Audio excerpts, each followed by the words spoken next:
Well, hey everybody, this is Chad Jordan, Director of Marketing for Digital Services here at Sport Clips Haircuts. I have a special guest today and a special episode.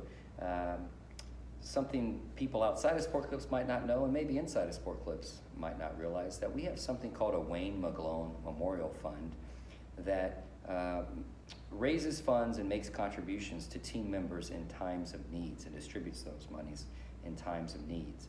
And the needs can range from, we've distributed money based on somebody's house getting flooded in a hurricane or getting burned down, or if someone's dealing with a personal tragedy or some sort of illness, just to help the team member through a particularly dark time in his or her life. And so I'm actually excited today because we have with us a team member who has enjoyed the benefits of that Wayne Magloan Fund, and literally has lived to tell about it. So we're going to talk with her a bit today. She's going to share her story, and hopefully this does a couple things. One, inspires others to give towards the Wayne Magloan Fund. We're always raising money for that, but also to kind of the secondary reason, there might be people out there that could benefit from it and didn't know the fund existed, and we want to make sure that they get educated on how it works, what the process is, that it actually exists, that there is a real fund. So without further ado, young lady, why don't you introduce yourself for us? Hello everyone, my name is Brittney Clay. I am from Cincinnati, Ohio. I work at the Coleraine store, which is OH218. I've been with the company since 2015. 15? Okay, yes. So going on 4 years. All right. Is it? Yeah, Is we're it? 19. Holy moly, yes. So you're becoming an old timer. I'm a manager now at the Coleraine store. I started out as assistant manager in the Harrison store, and I'm just living my life and loving it. So let's talk about your life and the fact that you're living it, because your story backdrop is, and I don't want to be a spoiler alert here because you are alive, so thank God for that, but you had a health scare, and tell us when that started. You're a mom, you can also bring in obviously your kids and talk about that, but I want to hear exactly about your struggle with health and what the doctors told you, and give me all that backdrop. So 3 years ago, actually 3.5 years ago, I was sick. Didn't know much what was going on. I had been sick for a while, but I started getting extremely sick, is what I should say. After about 9 months of doctor's visits and biopsies and poking and prodding, I found out I had stage 4 Hodgkin's lymphoma, a little bit in my spleen and my bone marrow. And you say that so matter-of-factly, like stage 4 cancer is just, another day stroll in the park, when really any stage cancer, first of all, it's the C word. And stage 4 is, what are the doctors telling you when they tell you stage 4? Like, hey, that looks good, you got nothing to be scared of. I doubt that's how the conversation went. Well, it was a little bit of both. It was a little of, this is stage 4, it's aggressive. Mm-hmm. We must be aggressive, but the thing that really took me back was that they were all, my oncologist and my oncology team was so, uplifting. We're going to get through this, and I think that kind of rubbed off on me, so that's why they mapped out a plan. Yes. And said, hey, we know what to do. This is what we're going to do. Right. And they told me I had the young people's cancer. Okay. And when you're close to 40, you're going to take anything you can. Yeah. So they're high-fiving you. Hey, you got cancer, but don't but worry. We're going to take care of this. Yeah. And I am a person that keeps that type of energy with myself anyway. I have 4 children. Let's talk about that, because you're a mom, obviously. 4 kids were living in your home at the time that you come home and say, kids, so tell me their ages and what was going on at home at the time. At the time, I had one that was almost 3, one that was almost 5, and like within months. Mm-hmm. And then I had my son who was 10, my oldest daughter who was 16. So you really can't show that fear to them. Mm-hmm. You can't show the fear of, holy moly, what kind of road are we really going to go down to, Mm-hmm. So I think that's kind of why I don't know this. Are you a single mom? Single mother. So you got, so that was my question. you got to go home and tell the 4 kids, they're all living under your roof? Yes. Living, okay, and One income. And you're the breadwinner, Yes. you're everything winner. And now you got to tell them mom's got cancer. And so your 16-year-old. She probably knew more. Mom's sick was mostly what I told the younger ones. Mom's sick, I'm gonna be out of work. By this time I was bedridden. I went from a regular weight to, I think I was 100 pounds maybe wet. Oh, wow. So I was very thin, But is this fragile. before the treatment? The treatment even started. Oh, man. Okay. I was very just weak and thin. Could you not hold anything down? You just Nothing. Yeah. I was very sick. They thought I had allergies for a while. I'm allergic to all food and air, and yeah. So what had happened actually was I went in for a procedure called mediastinoscopy. It's where they do a small cut right at your throat, right under an Adam's apple. Yeah. And they're going to put a small tube down in to look at my lungs. They thought something was wrong with my lungs. They were going to take 2/3 of my lungs. That is when they opened me up and found out, holy moly, we haven't been biopsying correctly, and this woman by now is stage 4. Yeah, because it had been 9 months of you being Just feeling it. Yes, just of them starting the biopsy part. Oh, gosh. I had been sick since I was pregnant with my last child. I started. So you think that's kind of when it? That's when they think it started. Oh, wow. They just didn't. It's sometimes you just, and I'm bad. I'm a single mother. Right. So we put ourselves last. Yeah. We go to the doctor last. We suck it up. We take an allergy pill and get to work, or whatever we have to do. And so that's the mindset that I was on. And even when I was diagnosed, that was the mindset I was on. I'm going to get better. I am going to beat this. Nothing is going to worry me. Because really when it all comes down to it, my children are all I have. And I don't want them to ever be without me. That was my biggest fear. So you are sick, and you're going in and cutting hair every day? I mean, you're standing on your feet for literally 12 hours a day, and how are you getting through those days when you were sick and not knowing yet it was cancer? But well, because I kind of live by the motto of suck it up, buttercup. Right, okay. Nobody else is going to pay the bills. Man, I'd hate to be, one of your kids when it's chores time or something. It It's gets a little bit rough, but I was raised by a single father. Okay. Who is an extraordinary man even to this day. I mean, my dad has worked for AT&T for 43 years. They have actually just tapped him and made him retire. He would have worked that's until enough, he buddy. died. Yeah. Cutting you off. So I have been brought up with that mentality of you look in the mirror, you look at yourself, you have that emotion, but then you say, honey, we're not going to let anything, beat us down. We're going to build ourselves up, and whatever that issue is, whether it's good, bad, or in between, we're going to tackle it and we're going to make it ours. So that's kind of my mentality on life itself, There's always somebody out there, even with stage 4 cancer that I had, that has stage 4 lung cancer or brain cancer or inoperable kind of stuff. Inoperable things. And so when my doctors were like, yeah, it's stage 4 and it's going to be a rough battle for the next year, but we're going to make it through, that's just what I kept in my mind. I was fearful of finances. That scared me because my children only have me as an income. If mom's not working, who's going to pay the electric bill? Yeah. We're lucky enough that some things we were able to get help on, but my parents can only help with so much, especially because I have 4 children. It's a little bit more expensive than if you just have 1 or 2. And you have a teenager and another one that's preteen. Yeah, exactly. And then 2 little princesses that always, But I also, even after I was diagnosed, I always wanted to keep that facade of, I am your mother, and we spoke about it earlier, and I'm a superhero. Yeah. In their eyes, no matter what, even if I'm not having a superhero day, to them, I am Wonder Woman. Right. And so therefore, I need to get my lasso of truth and get my wristbands on and go out and fight evil, whatever that evil. My evil just so happened to be sickness. What kind of treatment did you have to I had 8 months of chemo, which was 8 rounds, every other week on Tuesday. So that's not helping with the weight gain. No, right? Well, no, actually, They did the opposite. So I got my first treatment, and I was so frail and I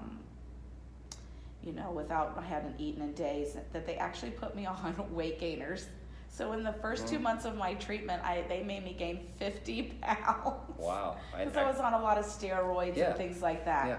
And that's because after my first treatment, they were afraid, oh my gosh, are we going to be able to give this girl another treatment for a while? Yeah. So was your appetite sustained? Were you able to once they put me on this medicine, here's everything. I think one day my girlfriend Shauna, who was the manager with me at the store, came into my house, and I think my head was actually in the bowl of macaroni and cheese. Okay. Just couldn't get it fast enough. Yeah. But it was better because she said I looked like Skeletor before. Right. No, that's so good. Anything was better. But I just keep that mentality of always moving forward, never behind. You have to always push forward. You have to always, there's always a light somewhere at the end of the tunnel. And a big thing too was learning to be humbled and ask for help. From whom? Everybody? From anybody? Anybody. Yeah. At first it was only from my parents, and at the time I was working for team leaders, Mike and Marcy Mendel. And thank God that they were people that could probably see that I didn't need or didn't have that urge to ask for it from people that I wasn't as comfortable with, because they're the reason why I got the Wayne Magloan. So let's talk now. Let's transition to talk about that, because you mentioned one thing that you were fearful of was your finances and how are you going to make ends meet? And it's not like at this point you can be on the floor cutting hair. No. I mean, you were in the fight of your life and for your life. Well, I was told I wasn't allowed to work. That was the worst day ever. Yeah, no kidding. I like working. Hashtag dream job.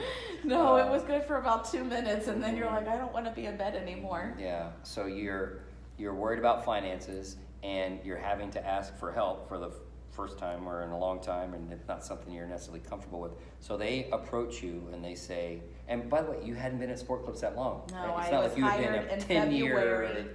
I was hired in February, and I was diagnosed on Mother's Day. Okay, so less than 3 months. Yeah. You and they approach you and they say, what was the conversation like? With sport clubs, they have this fund that when women or men that work for the company are going through something hard, we know that a lot of time you guys don't have the supplemental insurances and the things like that other companies do because of being a stylist, and so they didn't tell me a lot about what was going on at the time. They were mostly talking with my mother because I was just so sick. Right. She was able to comprehend a lot of things. The medicine kind of messes with your brain. However, what it was they were like, we want you to fill this paperwork out, and we're going to send it to Sport Clips down in corporate, and we really think that they're going to come through and help you. And at first, I'll be honest with you, I thought, I'm going to fill this paperwork out, and I'm going to go into a little file cabinet of 100 billion people that work for the company that have probably tried. And I get that they can't give, that was my mentality. They might not be able to help me, so I'm not going to, count on this type of deal. And, but let me tell you, my friend, the day that I got the letter stating that they were going to help me was probably one of the best days in a long time during that whole process, because at that point my parents are divorced, but both of them were trying to help us, me and my kids, with bills, and it was getting to the point where they were like, Brittany, we don't know what we're going to do. And it was like a relief. How long did the process take? I was diagnosed in May. Filled the paperwork out in June. Okay. And I think by the end of July. Oh my gosh. I think I'm pretty sure that it was end of July, because my birthday is August 4th, and it was before my birthday. It was a relief.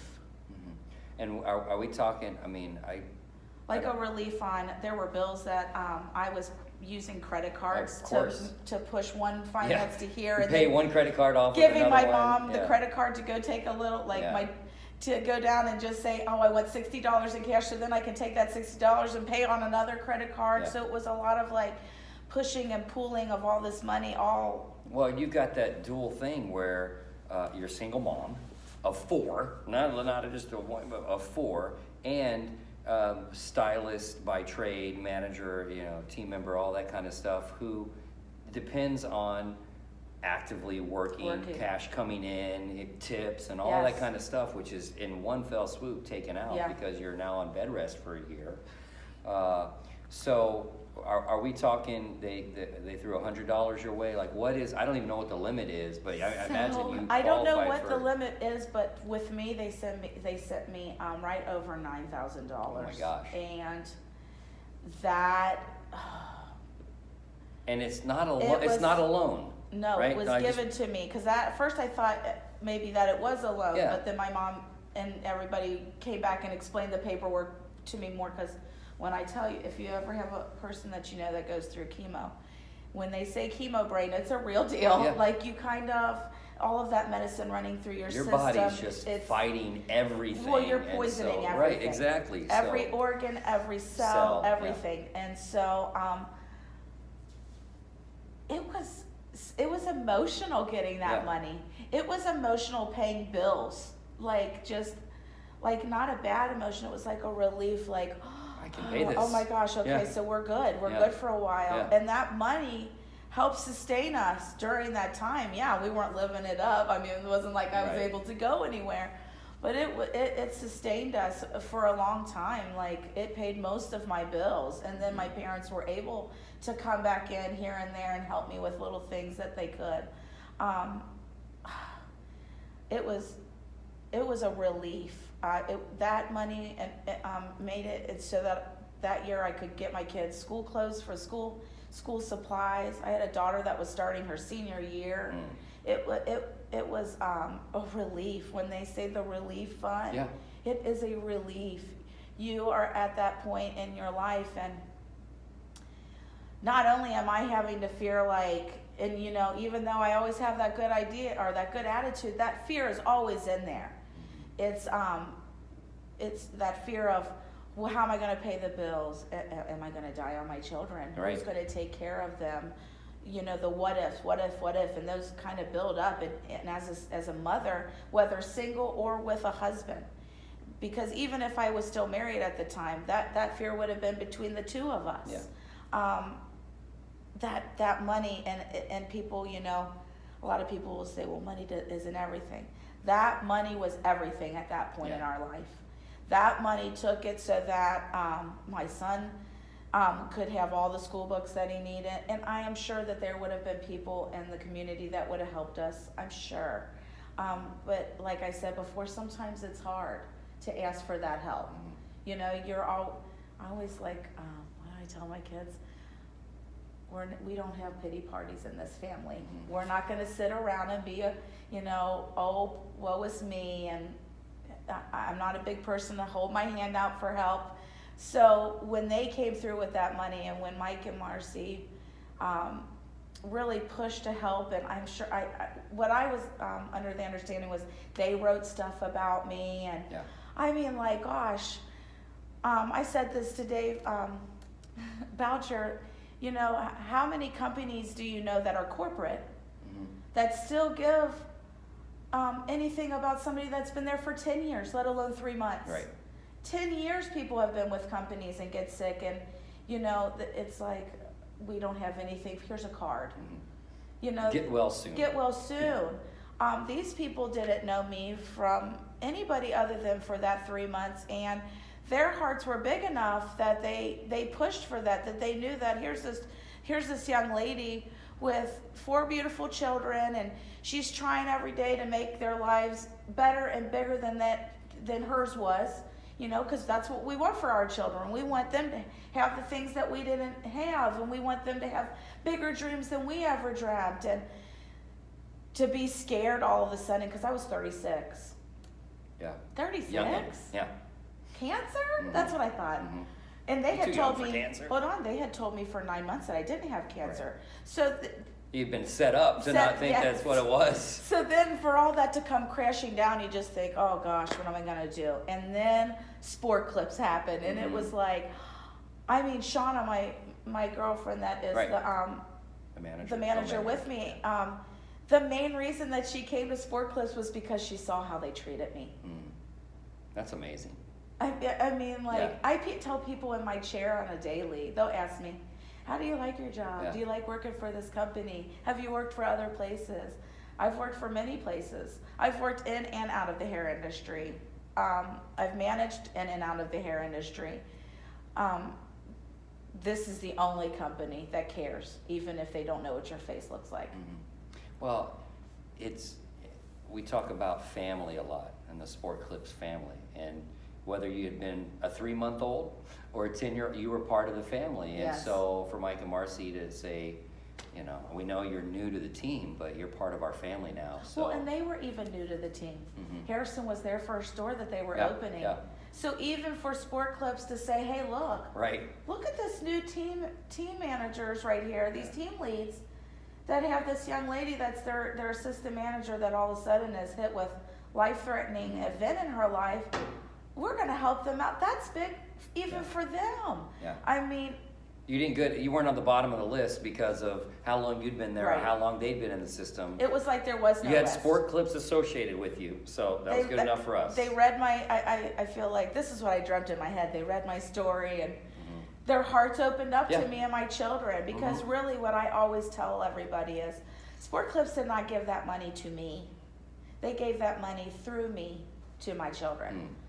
Because we're not lucky enough to have their father in our lives anymore. And so for somebody to like stick their necks out there for us, that speaks miles and miles upon, for me at least. Like, I don't know if I'll ever go anywhere else because of that. Like, I don't see myself I see myself in the long run when my kids are all going, maybe moving here and there and still working for Sport Clips all over the United States so that and Canada. Yes. Get a passport. That's what I want to do. Like, I would like to stay inside of this company because of the type of people and company owners and vice president, everything that goes along and into the Sport Clips, not just on the salon floor. Like, that means a lot to me. Mr. Gordon, he doesn't have to have this fun. Right. He does this because he has seen over the past 26 years that, sometimes we need help. Sometimes there's not that extra cash in the savings account as much as we would like it to be there. What I love is the legacy, like Wayne Magloan, who was an AD and unfortunately passed away. That could have been just so sad for everybody involved, of course, but they now made it positive. It's a legacy that he helped and inspired and created because of him, and now people like you, it's benefiting. And there's others. I watched they made me do a little snippet for the huddle last year, even though I felt like I sounded like a chipmunk, but I watched that on YouTube. Oh, you did? I heard it, yeah. It was very chipmunky. You're right, now that I think about it. No, just kidding. I watched that on YouTube, and to see that they helped other people, it wasn't just me. And that just, it makes my heart like, it's like the Grinch, it grows 3 sizes bigger than I ever thought it would be. I cannot express enough that more companies need to go back to this type of thought process. This type of process of thinking, it's not just the bottom line. What's going on with our people? Whether it's the person that's working right under the main big wig, or if it's the lowest man on the totem pole, and everybody in between. Well, what I love is all of this has been unscripted. In fact, we're hanging out because we happen to be in the same place at the same time, and you heard, hey, I'm looking for anybody that might have a story. And you fit that description, but this is not a commercial for Sport Clips or Wayman. It's just real life. Yes. And I like that word life because you're living proof. I'm living my best life. You're living your best life. So how is your recovery? How's the prognosis? What's going on with you health wise? So in December, the week before Christmas, 1 week before Christmas, I got my 2 years of remission. I was going to the doctor every 3 months, and it's a big step on that day because now I don't have to go back to 6 months until June, so that's exciting. You obviously have a better outlook now. And how are you feeling? Are you feeling? I feel great. Okay. I feel like I I'm saying it, I'm my best person. I feel like this has, yes, it was a scary and traumatic event that happened in me and my children's life, but it has made me a better person. It has made me a better mother. I feel like I just want to live life more. I want to be more present in everything that it is, whether it's the store that I'm working at or my family or my children or my friends. I just want to be present. I want everybody to feed off of my energy. Like, I want to know that if you're having a bad day and I come in and I'm being silly and energetic, which I'm always, even before I was sick, that you're going to feed off of that, and that might make your day better. Because even though I have gone through what I have gone through, I'll say it a million times, there are people that are going through way worse. Whether it is sickness, whether it is just regular life, it doesn't matter. And sometimes, they just need that. They need that person that they can say, you know what, look what she went through, and she's still smiling, and she's still going strong and being happy. I'll say this, and then I'll get to my 10 final questions that I like to do. You're talking about making people's lives better. So we're here together at the same place at the same time because we're doing a leadership, and I was speaking earlier at the leadership, and I do this thing at the beginning of my 2019 leaderships in which we get together and we say some affirmation stuff and positive stuff, and I am courageous, and I will go the extra mile and all this stuff. And I'm glad I was mic'd and I had a microphone, because you yourself were projecting as loudly as I was with the microphone. So that's why I had to eventually go to you like, who are you? And how are you so positive? And what's going on with you? And it turned out that you are you. I am a survivor. That's why I that yelled was one at of the words. loudest. Yes. I am a champion. Those are some amazing affirmations that you embody. And so thank you for that. Thank you for being here. I want to ask you, and we're going to put links to the Wayne Magloan Fund and the podcast and all that kind of stuff. Yes, that's awesome. But can I ask you just 10 kind of fun questions? Yeah, go ahead. And then we'll wrap this up because we're doing great on time. But I want to get you going. I know you got to get home to your 4 kiddos. So number 1, which superpower would you most like to have? I'd like to teleport. Teleport. Okay. Why? Because I could go anywhere I wanted. Uh-huh. And I haven't been a lot of places. All right. Okay. You're going to Vegas? Yes, I am. Going to Vegas It'll for be a my huddle? first All right. time. Without the kids. Number 2, what is your personal motto? You might have said it already. But... Ooh, it's probably no worries. No worries? No worries. Okay. Nothing can be that bad. Like that no song, worries. Don't Worry, Be Happy. Other than where you live now, where else in the world would you most like to live? Ooh. And you can take the kids, or they can be out of the house and you're grown and, empty nesters. So I've always been obsessed with Portland, Oregon. Okay. They have a big garden of roses that I've always wanted to go. Okay, Portland. I love Portland. Number 4, who is a celebrity you'd most like to meet one day? Ellen. Oh, I get that. I love that. Heck yeah. You and her would get along really well. Which words or phrases do you most overuse? No worries. No worries? Okay, that works. Yes. So you use your personal motto. I use my personal. You beat it to death. I beat it like to a death. No worries. Right. And I say my friend a lot, I guess. Okay, that works. What sound or noise do you love? What? What is? I didn't ask you to impersonate it. So is that a bird or what? It's like it's like Cardi B. Okay. I got young kids, Okay. man, All so right. we love saying. Okay. All right. When my kids are being silly, I'll be like, "Are you being?" I didn't know if that was like the chime that when somebody walks into your sport clip, so that's the noise, and so that's why you love it. But okay. I'll just give a shout out to Cardi B. Okay. Thank you, Cardi B. All right, I'll tag her as well. What sound or noise do you hate? Ooh. Okay, that sounds like a teenager in the house. It's my 5-year-old. Oh, your little one. Okay, all right. Does an eye roll come with that sound? Oh, I'm so bored. Okay. What profession other than your own would you have been good at, or at least have wanted to try? Comedian. Oh, you got that nailed. Yeah, heck yeah. We'll have you up on stage at Huddle in no time. What do you consider your greatest achievement? My children. Oh, I love it. Yes. Last one. If heaven indeed exists, what would you like to hear God say when you arrive at the pearly gates? I know it was hard, but you did it, and you did it well. I hope heaven indeed exists and you get to hear that, but in a long time. So Yes. we're talking 60, 70 years from now.